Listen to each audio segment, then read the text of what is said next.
Hello guys, back again with another balisong video. You read the title, you know the video of the day, the question of the day. Why flip a balisong? Now, to me, balisong flipping is not just a skill. It's sort of an alleviator of stress in a way.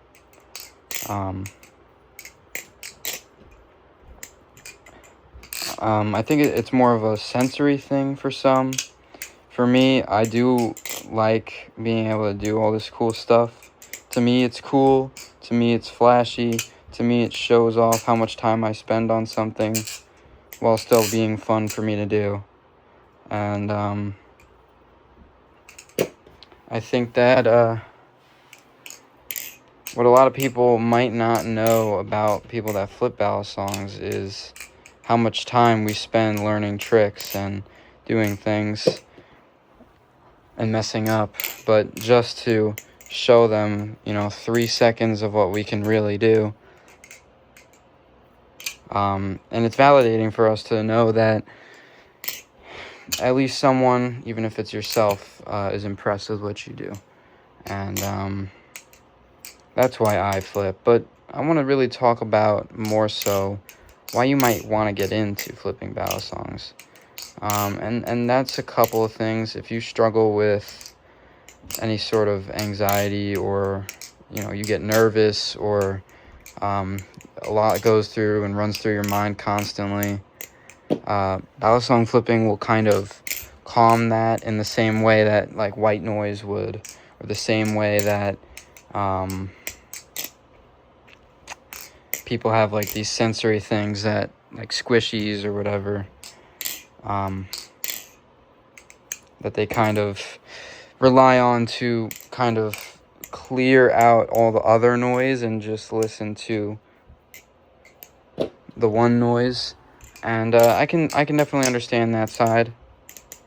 For me, that isn't my personal reason as to why, but I'm sure that is part of why I flip a balisong. But some people are just in it to, listen to the delicious sound that the Kraken makes, or feel the texture between their hands. But why you might want to get into flipping balisongs, I think, is a couple reasons. I think like with any toy or skill toy, it takes some amount of learning. Balisongs more than most. You learn what makes you feel the best and what makes you like it and enjoy balisong flipping the most. It takes some amount of, learning what you like to flip a balisong, to learn how to flip a balisong. And it takes some level of, just enjoying it to know what you want to do next, whether that's that little trick right there, or, back thumb rollover, or choker fan, or Z choker. And I kind of just go with my heart whenever I'm learning a new trick, whatever is feeling good for me that day. Like one day I randomly decided I wanted to learn the reverse choker, so I did. And I don't do it that often, but that one random day, I was able to learn it in just one day. And I'm not the most amazing at it now, but that's without really practicing it. I'm able to just learn that in one day, and then do it sometimes, add it to my combos. Same with the tweak fan. Like, I've done this one a little more into the choker fan, into the palm fan, but part of starting out balisong flipping is just feeling it out and realizing really what you are good at and what you want to do. Because I can admit, the shortstop took me forever to learn, almost a month. And that's pretty painful knowledge. It took a long time to learn. Same with the chatter, is still taking me a long time to learn. Whereas the full travel Took me about 2 days to learn.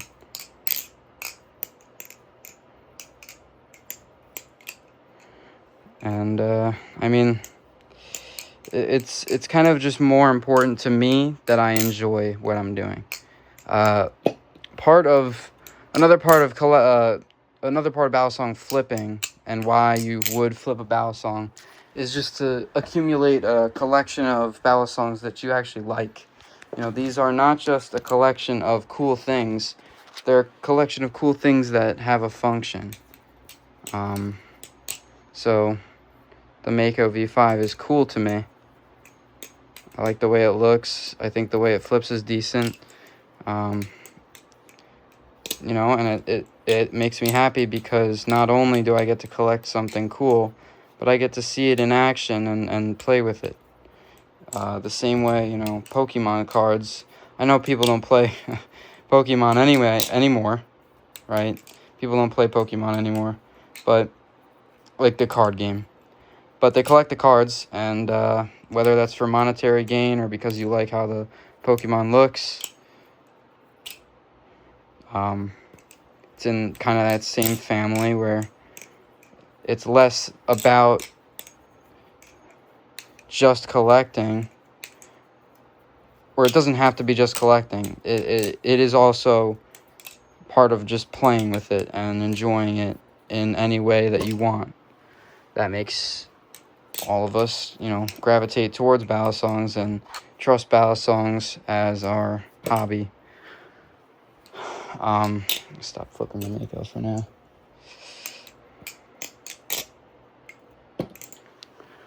I think that for a beginner, it's good to have the knowledge of what you want to do with balisong flipping and really understand what you're in it for, because if you don't, then you're not going to like it and you probably won't do it that much. But if you do like it and you do like seeing what you might be able to do, you won't get discouraged. I know it took me a long ass time to learn some easy tricks, or to what other people consider as easy, like the reverse chaplain. This took me for fucking ever. I don't even remember how long it's been since I learned it, though. And it's just really about moving on to the next thing after you learn one thing. And part of my drive, I guess, comes from never feeling like I'm good enough. I don't want to say it like that, but always feeling like I want to level up my balisong flipping game. You know, I always want to learn that new tech trick, or always want to drive towards learning some, you know, wrist pass. I've been trying to learn the tabletop, which I won't even freaking attempt right now because I'm just so bad at it. It would be like me trying to do the chatter. Like, yeah, I'm not even close, but, you know, I'm getting there, and eventually I'll learn. But I don't want to give myself burnout by flipping the same fucking trick 30 times in a row and then, you know, not enjoying it. So I just flip how I want to flip. I do what I can do now, practice in between that, and then eventually I'll learn how to do tricks effectively. Like, an example perfectly right now is the reverse choker fan. Like, that was pretty good right there for someone who's learning. Obviously, I'm a little better at the regular choker fan,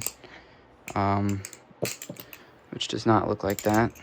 Not even close. Looks like this. And I'm better at the palm fan, and I'm better at the Z choker, but it's not about, you know, being, to me, at least, right? I know some people are very competitive in this hobby. To me, it's just about enjoying what I flip. It's about what I think looks cool and what I want to learn next. Because if I give myself any more of a burden on my hobby, don't get me wrong, it's still important to drive yourself and to work towards the next cool trick, or work towards the next thing that you want to do.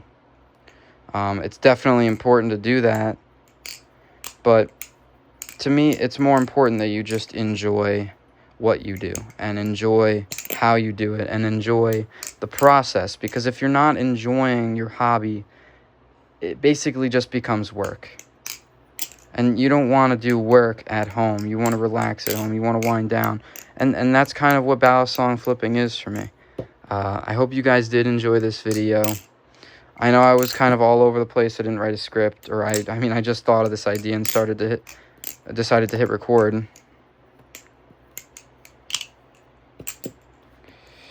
Yeah. I'm probably going to post my collection video pretty soon. I have one more balisong coming that I'm going to do a review on. And then, I think I'm probably going to do it after that. It's the Thomas Balisong Astra Stainless Steel. So a little spoiler for you guys for the next video. If you even made it this far. But yeah. That'll be me for today. If you enjoy balisong flipping, then I think... Oh, I'm bleeding. If you enjoy balisong flipping, then you're definitely going to have a good hobby, because the direction this hobby is moving in is very positive as of recent. So yeah, balisong flipping, I do it because it's fun and cool and I like collecting them. And yeah, bye.